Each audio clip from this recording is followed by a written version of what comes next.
Good morning, everyone.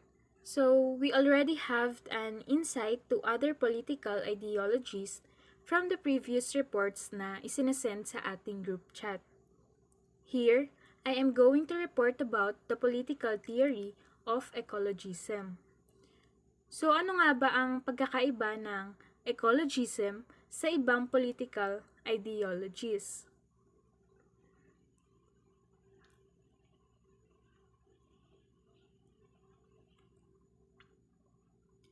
Ecologism is also known as green theory.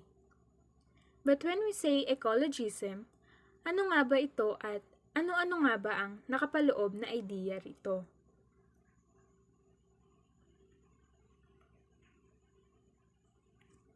So it is a political theory that explains environmental and social problems as results of mismanagement of the ecological system. It evolved in 1970s and it is not a monolithic doctrine. So from the meaning itself, ito na yung sinasabi natin na main idea ng ecologism. Mainly, nakafocus siya sa ating ecosystem. Sabi rito, it is not a monolithic doctrine. When we say monolithic, ibig sabihin, iisang view lamang. So ang ecologism daw ay hindi lamang mayroong isang view, but it has a multiple views. Isa rin ito sa mga unique ideology. Bakit? Kasi hindi siya concerned sa relationship between different people but rather those between people and environment. At mayroon siyang futuristic approach in the coming years.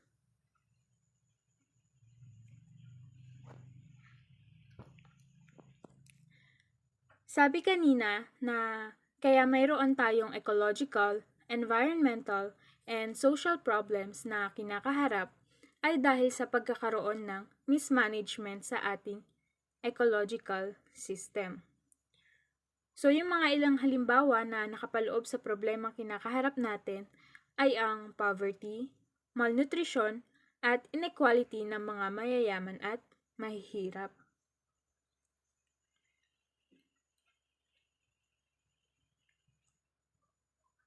So ecologism evolved in response to the emergence of a long series of natural, social, and political problems like food scarcity and underdevelopment, the extinction of species, eutrophication and pollution, resource scarcity crisis, and so on. This theory gives us response to all these things and giving us answer to how to solve these problems or situation. Ayon, nag-evolve daw itong theory na ito to respond or react sa mga sakunang kinakaharap natin. Itong theory na ito, binibigyan tayo ng idea at sagot kung paano natin malulutasan ang ganitong sitwasyon o problema.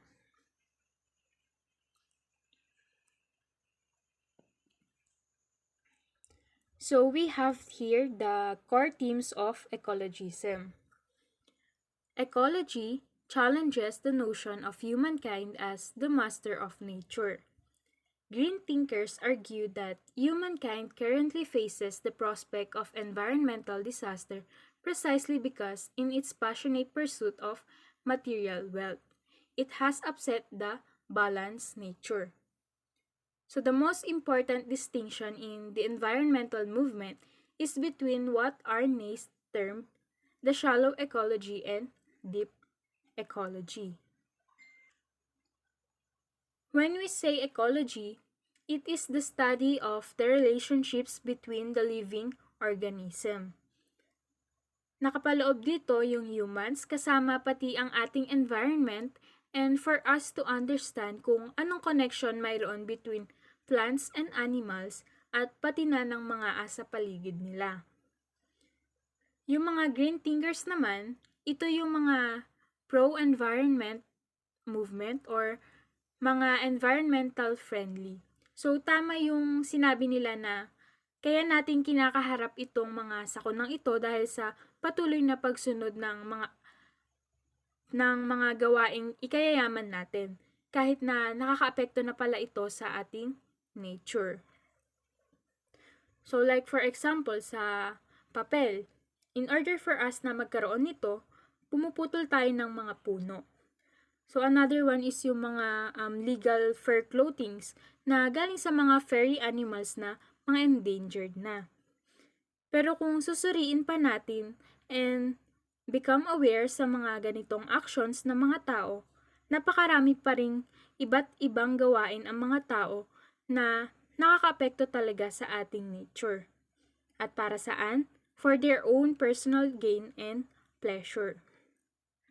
So mayroong distinction na itinerm si Arnace, ito yung shallow and deep ecology.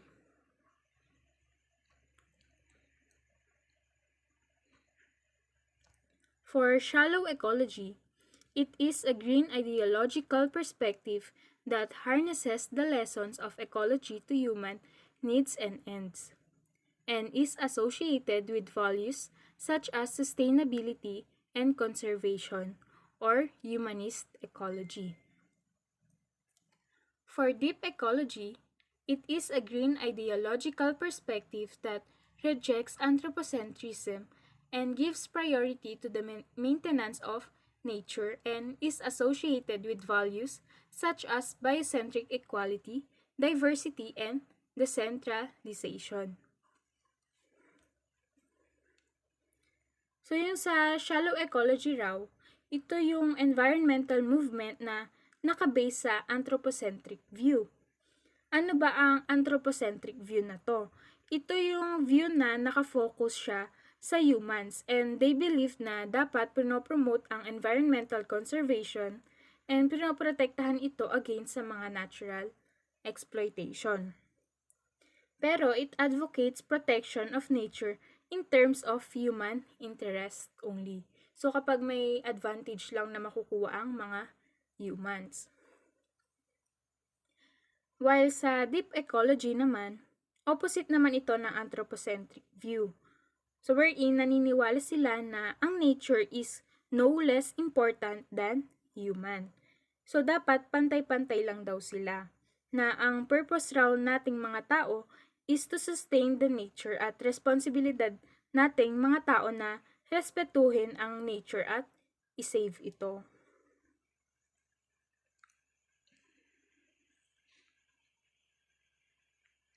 So we have Ernst Haeckel here. Si Ernst Haeckel ay isang German zoologist who applied the term ecology to the relation of animal both to its organic as well as its inorganic environment. He coined the word ecology in 1866, and the word comes from the Greek oikos, meaning household, home, or place to live.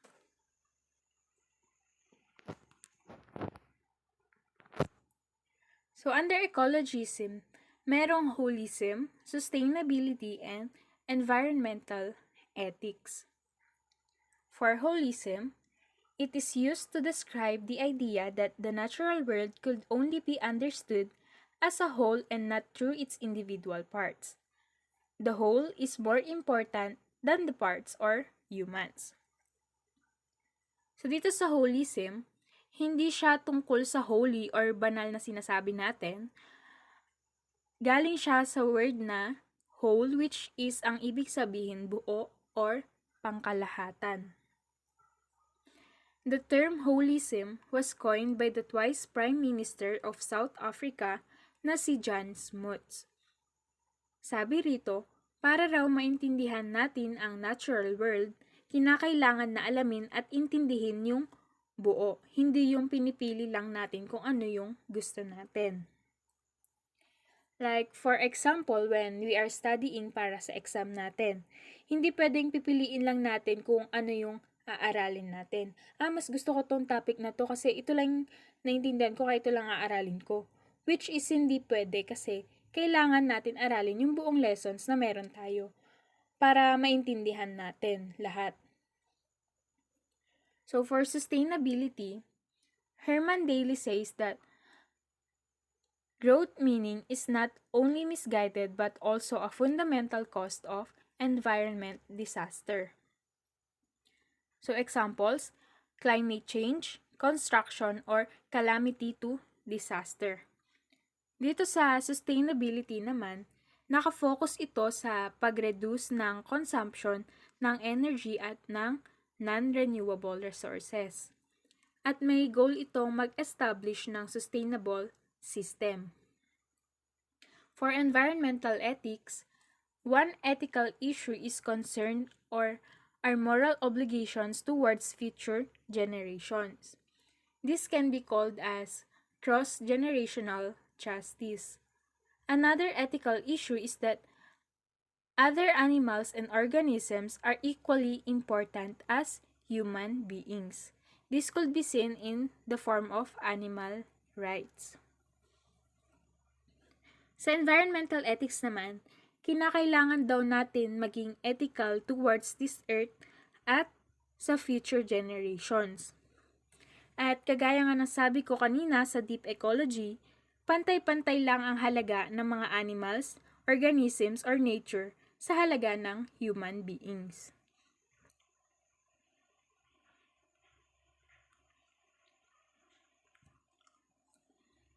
By the end of the 1970s, ecologism was widely viewed as an ideology in its own right due to three main theoretical developments.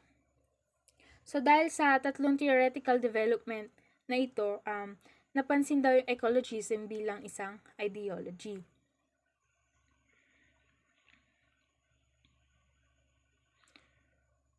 So yung first theoretical development, a greater emphasis on the principle of ecology encouraged thinkers to construct ideas about interconnectedness, holism, and natural balance that went beyond a mass pressure group-like concern for environment, or commonly called environmentalism. So dahil nga nakahikayat itong ecologism sa mga tao na makabuo ng ideas patungkol sa concern sa environment.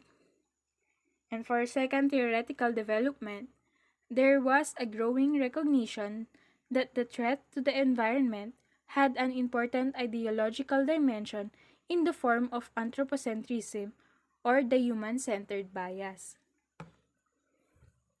The characteristics conventional ethical thinking and philosophical belief. So ayun, napansin ng marami yung threat na meron sa environment natin. And for the third theoretical development, the emergence of so-called deep ecology, which embraced a fully ecocentric worldview that rejected anthropocentrism altogether, established a form of ecological thinking that could not be accommodated within existing ideologies, or within hybrid ideological forms such as eco-socialism, eco-anarchism, and ecofeminism.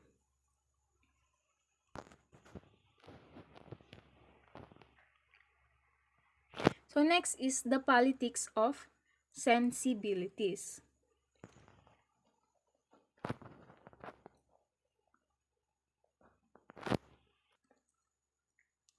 Ecologism, for its part, differs from both the politics of material distribution and the politics of identity. In important ways, ecologism has both a post-material and post-identity orientation. It is post-material in that, to a greater or lesser degree, it views economics as the enemy of ecology. Materialism being form of intellectual and spiritual corruption that results in an alienation from nature. As a form of post-identity politics, ecologism transcends conventional conceptions of identity because by questioning and trying to weaken the divide between the human and natural worlds, it dispenses with human-centered notions of selfhood, whether individual or collective. So sa ecologism, they somehow view na ang economics ay kalaban ng ecology at yung pagkakaroon ng intellectual at spiritual corruption ay somehow lead sa pagkakaroon ng isolation natin sa nature. At sa form naman ng post-identity politics, nalagpasan ng ecologism yung ordinary idea about sa pagkakaroon ng identity kasi patuloy nila kine-question at tinatanggal yung gap na meron ang humans at natural worlds.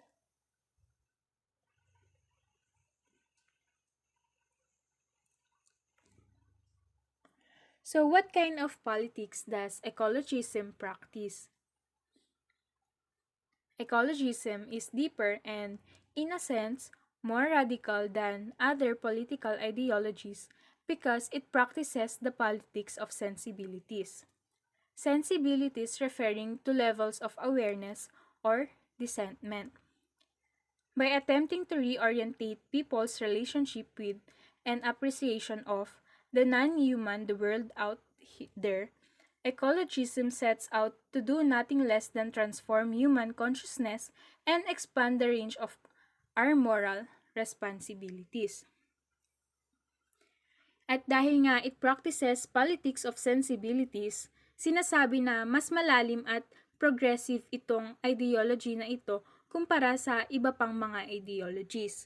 At wala itong ibang gustong iparating kung hindi ang pagiging aware ng mga tao at mas palawakin pa ang ating mga responsibilidad.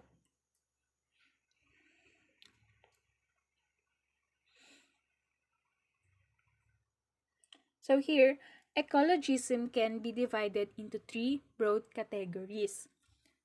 So first is the modernist ecology, second, the social ecology, and the third is deep ecology.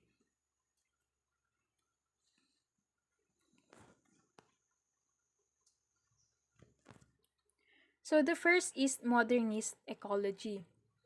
It is thus very clearly a form of shallow or humanist ecology.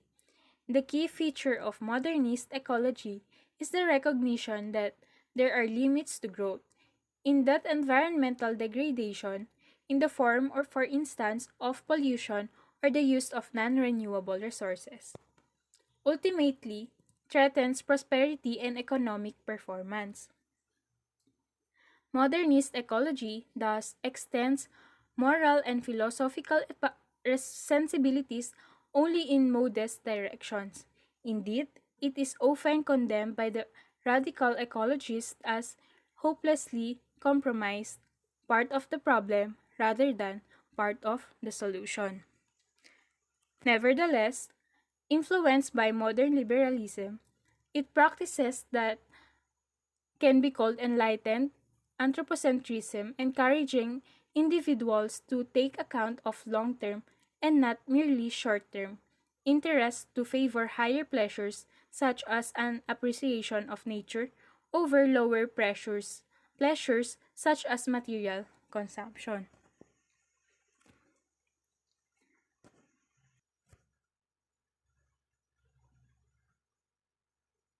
Similarly, the ideas of sustainable development is supported by a theory of intergenerational justice in which the present generation has obligation towards future generations, in particular to ensure that they enjoy at least the same levels of material prosperity. Such thinking has been influenced by, amongst other things, a traditional conservative and specifically Burkean notion of tradition in which society is viewed as a partnership between the living, the dead, and the yet to be born. Most modernist ecologists favor state intervention on the grounds that environmental degradation is an externality of or social cost, unrecognized by the market. Some even calling for the construction of an authoritarian green state, others champion the cause of so-called green capitalism, which basically relies on market forces to dictate a shift towards more ecologically sound consumption of and reproduction patterns. Dito sa modernist ecology, Napaka-optimistic nila about sa humanity at sa future ng ating planet. Gustong-gusto nila na nilalabas yung human creativity para sa benefit ng mga tao as well as the environment. At dahil nga modernist ecology ang tawag sa kanila, they are firm believers ng modernity at technological progress. And for us people to have the opportunity na mag-enjoy or ma-enjoy ang modern living standards ng hindi sinisira yung natural world, we need to move our civilization beyond our dependence sa mga natural resources. At naniniwala rin sila na ang intensive agriculture, large-scale urbanization, and investment sa mga high-tech green energy para ma-achieve natin ang pagkakaroon ng green planet at ang masaganang planet. So, ang mga halimbawa na mayroon sa high-tech na ito ay yung solar power at wind power, hydropower, o yung geothermal.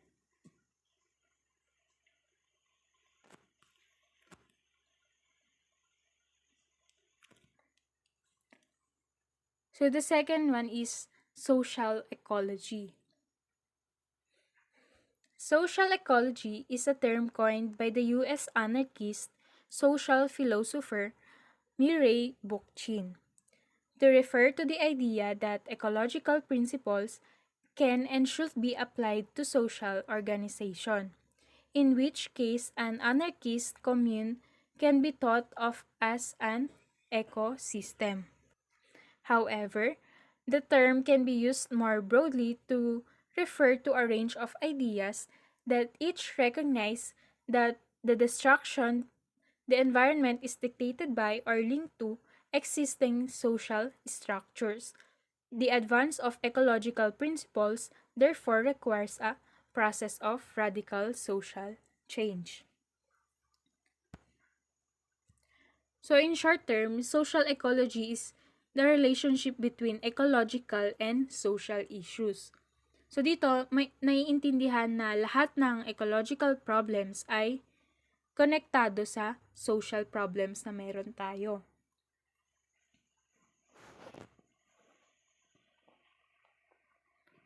So under social ecology,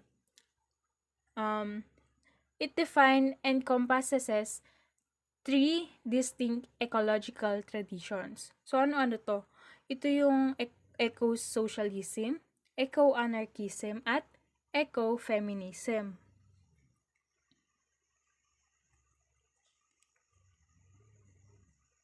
For eco-socialism, it draws upon the Marxist analysis of capitalism. For example, Rudolf Barrow, a German sociologist, argued that capitalism is the root cause of environmental problems. According to them, environmental problems are best tackled by abolishing capitalism. So itong eco-socialism is yung perspectives ng mga socialist about sa environmental issues. So dahil nga ang mga socialist ay anti-capitalist, sinasabi nila na mas lumalala ang environmental crisis dahil sa capitalism. So halimbawa nito is yung mga private corporation na nagde-decide na mag-expand or magtapon ng toxic waste sa ilog. So kung mapapansin natin, hindi ito big deal sa kanila. Parang wala lang, pero sa ibang tao at sa nature, buhay nila yung dinadamage nila. So they are all greedy at laging tungkol sa personal needs nila ang inuuna or sa ikayayaman ng corporation nila.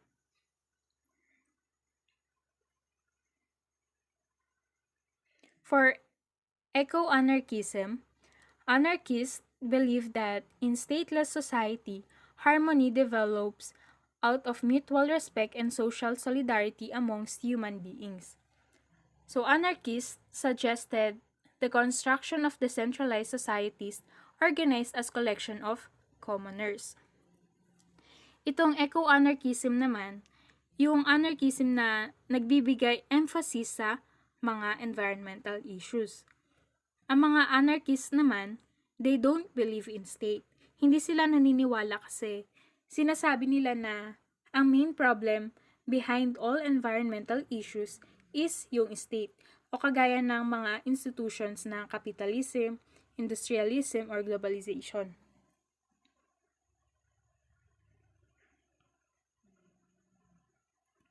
For ecofeminism, its basic theme is the ecological destruction has its origin in patriarchy. The sexual division of labor inclines men to subordinate both women and nature, seeing themselves as masters of both. Ang ecofeminism naman ay ang mga perspectives ng mga feminist sa environmental issues.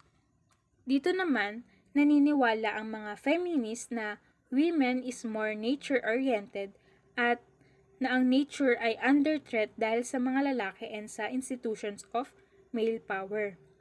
Kasi nga, ang mga kababaihan daw ay mayroong special bond sa nature and yung relationship ng men at nature ay kakaiba.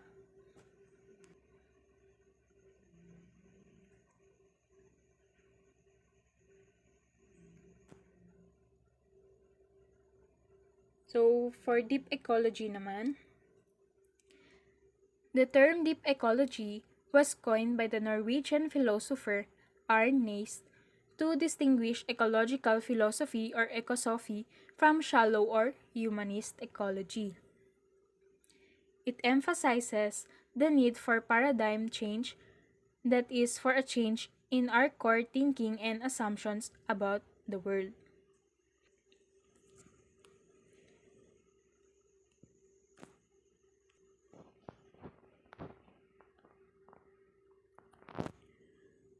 Dito sa deep ecology, binibigyang diin dito na dapat palitan natin yung thoughts and assumptions natin about sa mundo.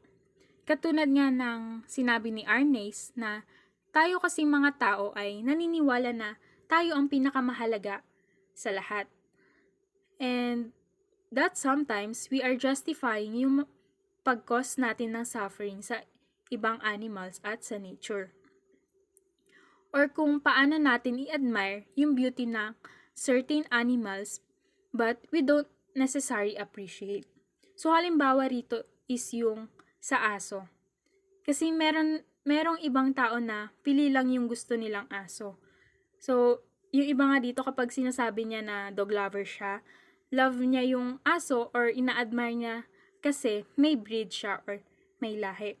Pero kapag wala ng lahi, like for example, Ascals or Aspin, yung dog lover na yon hindi na nila na-appreciate yung mga Ascals to the point na hindi nila pinapakain, hinahayaan lang na magkasakit, hindi inaalagaan. Which is dito sa deep ecology, sinasabi na hindi dapat ganon. So, yung principles ng deep ecology ay yung well-being ng human and non-human life on earth ay may kanya-kanyang value. At walang karapatan ang mga tao na bawasan ang richness in diversity.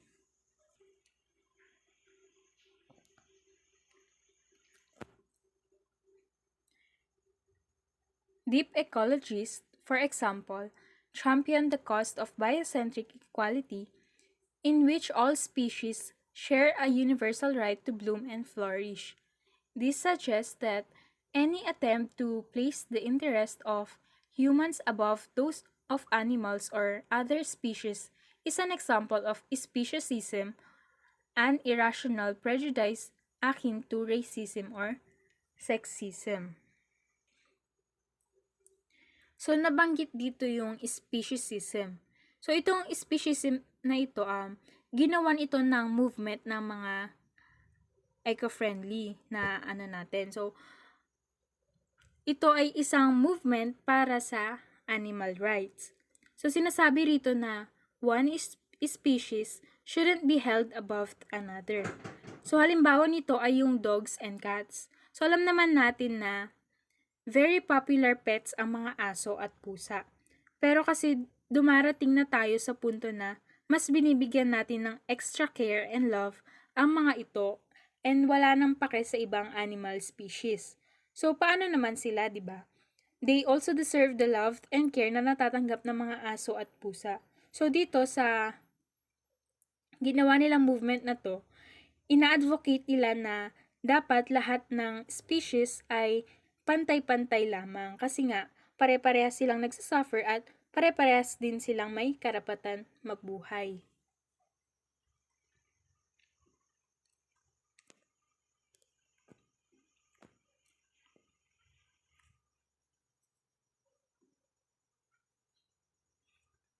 So for ecologism in 21st century, in global issues like global warming and eradication of animals and plant species are getting more prominent.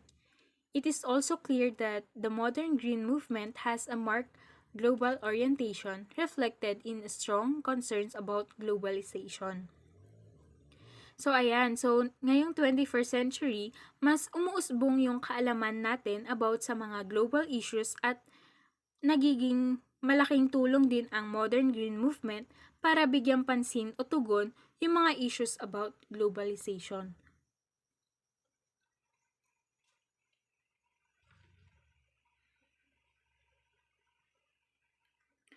So dito, nilagyan ko ng key concepts sa ecologism. So ecocentrism, an approach to understanding that prioritizes the maintenance of ecological balance over the achievement of human ends. Anthropocentrism, it is human-centeredness, the belief that the human needs and interests are overriding moral and philosophical importance. For industrialism, it referred to economic arrangements reflected in both capitalism and socialism that favor large-scale production, the accumulation of capital, and relentless growth. Pastoralism, it is a belief in the virtues of rural existence, simplicity, community, and a closeness to nature, in contrast to the corrupting influence of urban and industrialized life.